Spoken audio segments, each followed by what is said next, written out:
आप सभी को नमस्कार, शुभ संध्या। सार्थक government job point YouTube channel आप सभी लोगों का हार्दिक स्वागत करता है। चैनल पर नए हैं तो चैनल को सब्सक्राइब करके वीडियो को लाइक कर दें, शेयर कर दें, बेल आइकन दबा कर रख लें ताकि आपको नोटिफिकेशन मिल जाए जब भी हम वीडियो डालेंगे। खबरों की शुरुआत कर लेते हैं। सबसे महत्वपूर्ण खबर है आपके एलटी ग्रेड और जीआरसी प्रवक्ता को लेकर के। एलटी ग्रेड जीआरसी प्रवक्ता में एज रिलैक्सेशन पर सहमति बनती हुई नजर आ रही है, ठीक है ना।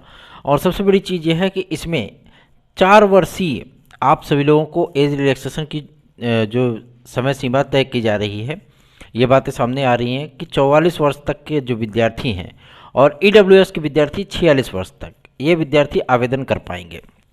अब इस प्रस्ताव पर शासन यदि मंजूरी दे दे तो आप लोगों का आवेदन स्टार्ट हो जाए, ठीक है ना, क्योंकि विज्ञापन पूरी तरीके से बन करके तैयार है। और सबसे बड़ी चीज़ यह है कि अभी जो कला विषय में एलिजिबिलिटी लिखी गई है एलटी ग्रेड की, उसमें बीएड प्लस जो है आप सभी लोगों का बीएड उसमें प्लस किया गया है, ठीक है ना। उसमें टेक्निकल फाइन प्रावधिक बीएफए आदि के स्टूडेंट को बाहर रखा गया है। जो विज्ञापन में है मैं वही चीज़ें बता रहा हूँ। तो अब अगर इस नियमावली को लेकर के आज सचिव महोदय ने बहुत अच्छी जानकारी दी है कि सिर्फ आयोग बनने के बाद जो नियमावली बनाई गई है, क्योंकि उन्होंने प्रस्ताव मांगा था, लोक सेवा आयोग ने किसी भी प्रस्ताव को भेजने से इनकार कर दिया कि हमें किसी भी प्रकार का संशोधन इसमें नहीं चाहिए, ठीक है ना। और जो आपकी शिक्षा सेवा चयन आयोग की नियमावली बनी है उसमें भाई हाई कोर्ट का आदेश होने के कारण अब इसमें कुछ न कुछ परिवर्तन तो करना ही पड़ेगा। माध्यमिक शिक्षा सेवा चयन बोर्ड की नियमावली कुछ अलग ही थी, जिसमें IGD Bombay art technical fine प्रावधिक बीएफए सभी स्टूडेंट उसमें अप्लाई कर सकते थे और इंटरमीडिएट योग्यता रखी जाती थी। लेकिन यहाँ पे स्थिति जो है जस्ट उसकी उल्टी हो गई है, ठीक है ना। इसमें इंटरमीडिएट स्नातक प्लस बीएड, अगर कोई स्नातक प्लस बीएड है तो भी कोई बात नहीं, अगर कोई इंटरमीडिएट स्नातक प्लस बीएड है तो कोई बात नहीं, ये एलिजिबिलिटी आपकी रखी जा रही है। तो अगर ये चीज़ें होंगी तो जाहिर सी बात है टीजीटी की भी नियमावली को चेंज करना पड़ेगा। और वैसे भी ये नियमावली चेंज है पूरी तरीके से। इसमें तदस्थ शिक्षकों के लिए एक कॉलम लिखा गया है, 2-3 कॉलम में बढ़ा करके उनको लिखा गया है, जो अधिभार दिए जाएंगे, जो उनको रियायतें मिलेंगी, ठीक है ना, वो आम विद्यार्थियों से कुछ ज़्यादा होंगी, ठीक है। अधिभार तो मिलेगा ही, उनको आयु सीमा की छूट भी प्रदान की जाएगी, उनको जो है मतलब अन्य चीज़ों में भी रियायतें मिल जाएंगी कि मतलब उनको प्रायोरिटी दी जाएगी, ठीक है ना। तो जाहिर सी बात है कंपटीशन को उनके लिए थोड़ा सा आसान बनाने का प्रयास किया गया है, लेकिन इसमें कोई दिक्कत नहीं है। अगर विद्यार्थियों को मिनिमम 10 क्वेश्चन भी अगर पीछे रखा जाएगा तो भी विद्यार्थी फाइट करके ले सकते हैं, कोई दिक्कत नहीं होगी उसमें, ठीक है ना। और मैं आप सभी लोगों को बताना चाहता हूँ टीजीटी पीजीटी 2023 की जो उत्तर प्रदेश शिक्षा सेवा अधिनियम की जो धाराएं उपधाराएं बनाई गई हैं, उसमें हर तरीके से जो एलिजिबिलिटी में मतलब 3 के का में, खा में और गा में, ठीक है ना, ये 3 नियमावली के 3 उपखंड हैं। इन उपखंडों में तीनों जगहों पर आप सभी लोगों के विभिन्न विषयों की योग्यताएं लिखी गई हैं। 3 के का, ख और गा में टीजीटी की योग्यताएं हैं और उसमें 4 के क, ख और ग में पीजीटी की योग्यताएं हैं, जिसमें हर विषय के नीचे आप सभी लोगों को प्रशिक्षित स्नात मतलब प्रशिक्षण की डिग्री अनिवार्य कर दी गई है। तो अगर प्रशिक्षण की डिग्री अनिवार्य की गई है तो उसमें देखना दिलचस्प होगा, क्योंकि अभी तक जो सूचनाएं मिली हैं कि कला विषय को लेकर के जद्दोजहद जारी है और इसी वजह से आप सभी लोगों का शिक्षा सेवा चयन आयोग की अधिसूचना नहीं जारी हो पा रही है, ठीक है ना। अधिकारियों में कहना है कि माध्यमिक शिक्षा सचिव और अपर सचिव इस बात को लेकर के पूरी तरीके से आश्वस्त हैं, बोल रहे हैं इस बात को कि अब नियमावली बदलने का या योग्यताओं को चेंज करने का समय आ चुका है, क्योंकि इतने दिनों से नियमावली 30 साल से 40 साल से चली आ रही है। तो इस नियमावली को परिवर्तित किया जाना और योग्य विद्यार्थियों को लाना ये एक समय की डिमांड है, ठीक है ना। तो जाहिर सी बात है अगर सचिव इसके फेवर में है, उप सचिव इसके फेवर में है, अपर सचिव आपके फेवर में है, ठीक है ना, 2-3 चीज़ें हो जाती हैं। तो माध्यमिक शिक्षा विभाग के जो निदेशक आदि हैं, भाई यूपी बोर्ड उन तमाम चीज़ों को लेकर के भी उस चीज़ को डिस्कस कर रहा है, बोल रहा है, अपनी उन्होंने राय मशवरा दी, क्योंकि आप लोग यूपी बोर्ड के ही सिलेबस को पढ़ाते हैं, ठीक है ना। जो टीचर बनता है वो यूपी बोर्ड के ही सिलेबस को पढ़ाता है, चाहे वो प्रवक्ता बने, चाहे वो राजकीय में जाए, चाहे वो लेक्चरर बने, चाहे वो प्रशिक्षित स्नातक अर्थशास्त्र की सहायता प्राप्त विद्यालयों में टीजीटी टीचर हो, वो पढ़ाता है यूपी बोर्ड के ही सिलेबस को है, ठीक है ना। तो इन तमाम चीज़ों को लेकर के भाई यूपी बोर्ड का भी मंतव्य जान लेना जरूरी है, क्योंकि वही तो एक नियामक संस्था है। तो इन तमाम समस्याओं को लेकर के बातचीत हो रही है और बहुत जल्दी ही आप सभी लोगों को, क्योंकि अब ये चीज़ें सामने आती जा रही है और पीसीएस में अतिरिक्त अवसर को लेकर के भी लोक सेवा आयोग के अध्यक्ष महोदय ने जो प्रस्ताव भेजा था उस पर शासन की मौन स्वीकृति हो चुकी है। मौन स्वीकृति का मतलब ये है कि जब शासन अपनी कैबिनेट मीटिंग लेंगे, मतलब मुख्यमंत्री महोदय लेंगे, तो उसमें ये प्रस्ताव रखा जाएगा कार्मिक विभाग की तरफ से, ठीक है ना। और सबसे बड़ी चीज़ ये है कि इस प्रस्ताव को मंजूरी मिलना लगभग तय माना जा रहा है। क्यों तय माना जा रहा है? क्योंकि भैया चुनावी सीजन है, दुनिया भर की चीज़ें हो रही है, कहीं जाति जनगणना, कहीं फलानवा, कहीं ढमकवा, ठीक है ना। तो ये सारी चीज़ें हैं, तो विद्यार्थियों को लुभाने के लिए योगी सरकार ये जो है अहम फैसला कर सकती है कि भैया चलो हम एज रिलैक्सेशन विद्यार्थियों को प्रोवाइड कर रहे हैं। एज रिलैक्सेशन मिल जाने के बाद आप सभी लोगों को काफ़ी सारी चीज़ें वो देखने के लिए मिल जाएंगी। तो आप लोग निश्चिंत बेफिक्र होकर के चैनल को शेयर कर दीजिए, चैनल को सब्सक्राइब कर लीजिए और वीडियो को लाइक कर दीजिए। एक महत्वपूर्ण खबर है आप सभी लोगों के टीजीटी पीजीटी 2016-2021 के हमारे भाई बहनों के लिए भी।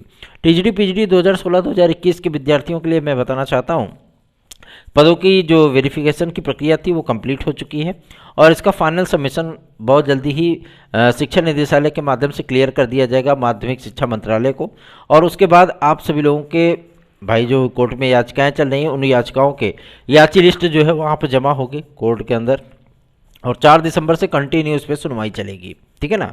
और विद्यार्थियों को मैं इस बात के लिए आश्वस्त कर देना चाहता हूँ, क्योंकि आज मैं अपने लायर से भी मिल करके आया हूँ, कुछ विद्यार्थी जो जुड़े थे उनके भी डॉक्यूमेंट दे करके आया हूँ। मैं आप सभी लोगों को बताना चाहता हूँ कि लायर महोदय ने एकदम स्पष्ट कर दिया है कि इन विद्यार्थियों को याची लाभ मिलना तय है, ठीक है ना। मतलब आप सभी लोगों को घर बैठे बिठाए एक खुशखबरी मिलने वाली है, आपके जीवन की सबसे बड़ी खुशखबरी हो सकती है। कुछ लोग होते हैं कि भाई वो एक ही जॉब में संतुष्ट हो जाते हैं और वहीं पर अपना जीवन यापन जो है वो पूरा तरीके से कर लेते हैं, लेकिन जैसे अब हम ही हैं तो हमारे अंदर भी अभी आकांक्षाएं, अपेक्षाएं और इच्छाएं भी बाकी हैं कि हम और आगे बढ़ें थोड़ा सा, ठीक है ना। तो इसलिए अभी भी हम कभी कभी कलम किताब उठा लेते हैं कि चलो भाई हम खंड शिक्षा अधिकारी अप्लाई कर दें, पीसीएस अप्लाई कर दें, है ना। तो अब तैयारी रहती है तो देते एग्जाम, नहीं तैयारी रहती तो नहीं देते। लेकिन टीजीटी पीजीटी 2016-2021 में आप सभी लोगों को बिग एडवांटेज मिलने चल रहा है। आप सभी लोग अभी अगर सोच में पड़े हैं तो निश्चिंत और बेफिक्र होकर के आप लोग चैनल को सब्सक्राइब तो करिए ही, साथ साथ आप हमारी याचिका से भी जुड़िए। इसका एडवांटेज आप सभी लोगों को मिलेगा, एडवांटेज ऐसा कि जिंदगी भर आप सभी लोगों को याद रहने वाला है कि हाँ कोई व्यक्ति था जिसने मुझे एडवांटेज दिया और ऐसा एडवांटेज दिया कि जो कि हमारी लाइफ का सबसे बड़ा जो है वो गिफ्ट हो गया, गॉड गिफ्ट हो गया, ठीक है ना। मैं किसी भी तरीके से आप सभी लोगों को सुखी समृद्ध देखना चाहता हूं, जिसकी वजह से आप सभी लोगों के लिए पूरी तन्मयता और ईमानदारी के साथ प्रयास करता हूं। इन प्रयासों के माध्यम से ही आप सभी लोगों के विचार, आप सभी लोगों की जो प्रतिस्पर्धाएं हैं और आप लोगों का जीवन सुखमय हो, ये सुदृढ़ हो, स्वस्थ हो, इसके लिए हम प्रयास कर रहे हैं। आप सभी लोगों को जुड़ना चाहिए हमारी याचिका से, जिसका एडवांटेज आप सभी लोगों को 100 to 100% प्राप्त होगा। सार्थक government job point YouTube channel मतलब विश्वास का एक ऐसा नाम जो कि विद्यार्थी करते हैं और वो विश्वास रिटर्न गिफ्ट में पाते भी हैं, ठीक है ना। बहुत से विद्यार्थी हैं जो 2021 के टीजीटी पीजीटी में सिलेक्टेड हैं, आज भी वो कैंडिडेट, सिलेक्टेड कैंडिडेट बात करते हैं मुझसे, बोलते हैं भैया मेरी सफलता में आपका सबसे बड़ा योगदान है, ठीक है ना। क्योंकि आप सीनियर ही नहीं बल्कि आप मेरे भाई भी हो, आप मार्गदर्शक भी हो, आप गुरु भी हो। आपके दिए हुए स्टडी मटेरियल से हम लोगों ने पढ़ाई की, आपके प्रिडिक्शन से हम सभी लोगों का डिप्रेशन कम हुआ कि हाँ इतने पे हो जाएगा सिलेक्शन, और सेम वही मेरिट गई जो आपने बताई थी, ठीक है ना। तो इतना चीज़ें होती हैं जब विद्यार्थियों का विश्वास बढ़ता है, भरोसा बढ़ता है, बहनें इतने प्यार से आशीर्वादात्मक पूर्वक बात करती हैं तो मन को थोड़ा सा प्रसन्नता होती है कि हाँ कुछ चीज़ें मैं करके जा रहा हूँ, कर रहा हूँ, जिसकी वजह से हमारे भाई बहन हम पे इतना विश्वास और भरोसा करते हैं। जाहिर सी बात है आप लोगों का स्नेह और विश्वास मेरे लिए परम आदरणीय है। चलिए आगे बढ़ते हैं। अब बात करेंगे आपके सबसे महत्वपूर्ण मुद्दे को लेकर के, जो कि संबंधित है 69,000 की शिक्षक भर्ती को लेकर के। 69,000 की शिक्षक भर्ती के लिए आज हम सभी लोग बेसिक शिक्षा सचिव से मिले और उनसे 3,490 विद्यार्थियों को नियुक्ति देने की मांग की, जो विद्यार्थी पूरी तरीके से एलिजिबल है और नियुक्ति के हकदार हैं। इस पर उन्होंने कहा कि 72,825 के संबंध में जो याचिकाएं चल रही हैं, इन सारी याचिकाओं का निपटारा होने के बाद जो हमारे पास पद रिक्त रह जाएंगे, रिवाइज्ड सूची आने के बाद हम इन विद्यार्थियों को नियुक्तियाँ दे देंगे। मतलब नौकरी आप सभी लोगों से केवल 2 महीने दूर है, केवल 2 महीने, ठीक है ना। आप लोग पूरी निष्ठा, पूरी ईमानदारी के साथ आइए, साथ में आप लोगों को सफलता अवश्य मिलेगी, चाहे वो 72,825 हो, चाहे वो आपका टीजीटी पीजीटी 2016-2021 हो, ठीक है ना। चलिए आगे बढ़ते हैं। और आज एक बहन ने हमसे पूछा कि भैया इसमें 2016 में तो टीजीटी में तो हाईकोर्ट के आदेश पे ही वेटिंग सूची आई थी। जी हाँ, वो हमारी ही याचिका है ना। और उसमें बहुत से विद्यार्थी जो हमारी याचिका में सम्मिलित थे आज वो नौकरी कर रहे हैं, ठीक है ना। आज वो प्रवक्ता पे भी चयनित हैं, आज वो आपके टीजीटी में भी चयनित हैं। ऐसा ही टीजीटी और पीजीटी दोनों के साथ हुआ है, 2016 के लिए भी 2021 के लिए भी। खंड शिक्षा अधिकारी के लिए भी एक महत्वपूर्ण सूचना प्राप्त हो रही है। खंड शिक्षा अधिकारी का जो पूरा शेड्यूल है, मतलब एलटी ग्रेड का, जीएससी प्रवक्ता का, खंड शिक्षा अधिकारी का, इसमें लोक सेवा आयोग के सचिव महोदय ने बताया कि इस विज्ञापन को दिसंबर के द्वितीय या तृतीय सप्ताह में जारी करने का जो है पूरी प्लानिंग चल रही है, ठीक है ना।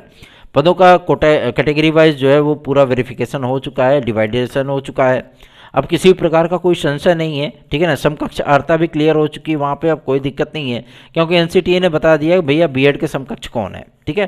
तो इसमें जो डीएलएड और बीटीसी वाले भाई बहन हमारे मांग करते थे कि हम भी फॉर्म डाल लें, उनको सिरे से जो है मतलब खारिज कर दिया गया है कि इसमें केवल बीएड के डिग्री धारक ही आवेदन कर सकते हैं। इसमें एलटी भी नहीं आती है, ठीक है ना।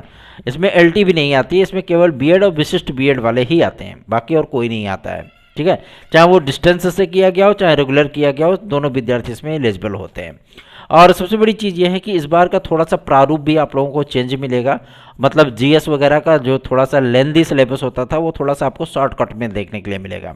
आप लोग करंट अफेयर्स वगैरह तैयार कर सकते हैं और यूपी स्पेशल और सरकार की नीतियाँ, ये सारी चीज़ें आपको बाकायदा जानकारी में होनी चाहिए। और इसका विज्ञापन आप सभी लोगों को दिसंबर के द्वितीय अथवा तृतीय सप्ताह में देखने के लिए मिल सकता है। और ये एक बड़ा विज्ञापन होगा। अभी तक तो हम लोग सोचे थे कि ये वनडे फॉर्मेट पर हो जाता ज़्यादा बेहतरीन था, लेकिन लोक सेवा आयोग के सचिव महोदय ने एकदम स्पष्ट कर दिया है कि किसी भी परीक्षा को जो गजटेड ऑफिसर मतलब राजपत्रित अधिकारी के दर्जे में आती हो उसे 1 ईयर में कराना फिलहाल संभव नहीं है। 2008-9 की बात जाने दीजिए, वो समय कुछ दूसरा था, आज का समय कुछ दूसरा है। इसलिए आप लोग खंड शिक्षा अधिकारी की अगर तैयारी कर रहे हैं तो आप लोग तैयारियां शुरू कर दीजिए पूरी तन्मयता और पूरी ईमानदारी के साथ। 225 पदों का ये विज्ञापन आप सभी लोगों का आपके सामने दिसंबर में आ रहा है, निश्चिंत रहें इसके लिए। चलिए आगे बढ़ते हैं। अब बात करेंगे आपके यूपी कांस्टेबल और यूपीएसआई के, उसके पहले बात करेंगे यूपी ट्रिपल एससी का। यूपी ट्रिपल एससी के माध्यम से कुछ सूचनाएं प्राप्त हुई हैं जिसके माध्यम से मैं आप सभी लोगों को अपडेट देने आया हूं। मैं आप लोगों को बता दूं वीडियो और एग्ज़ाम के रिजल्ट की तैयारियां शुरू हो चुकी हैं, मतलब उसको अनाउंस करने की तैयारियां शुरू हो चुकी हैं और बहुत जल्दी आप लोगों को एक शॉर्ट नोटिस भी देखने के लिए यूपी ट्रिपल एससी के माध्यम से मिल जाएगा कि आपका रिजल्ट किस दिन डिक्लेयर होने वाला है, ठीक है। तो आप लोग चिंतित बिल्कुल ना हो, बहुत जल्दी ही आप सभी लोगों को इसका एडवांटेज भी मिलने चल रहा है। निश्चिंत और बेफिक्र होकर के चैनल को आप सभी लोग स्नेह और आशीर्वाद अपना प्रदान करिए, हमारे साथ जुड़िए। जितने अधिक विद्यार्थी भाई बहन हमारे साथ जुड़ते हैं उतना ही विश्वास और आत्मविश्वास मेरा भी बढ़ता है, मेरे टीम के सदस्यों का भी बढ़ता है। धन्यवाद, आप सभी को शुभ रात्रि।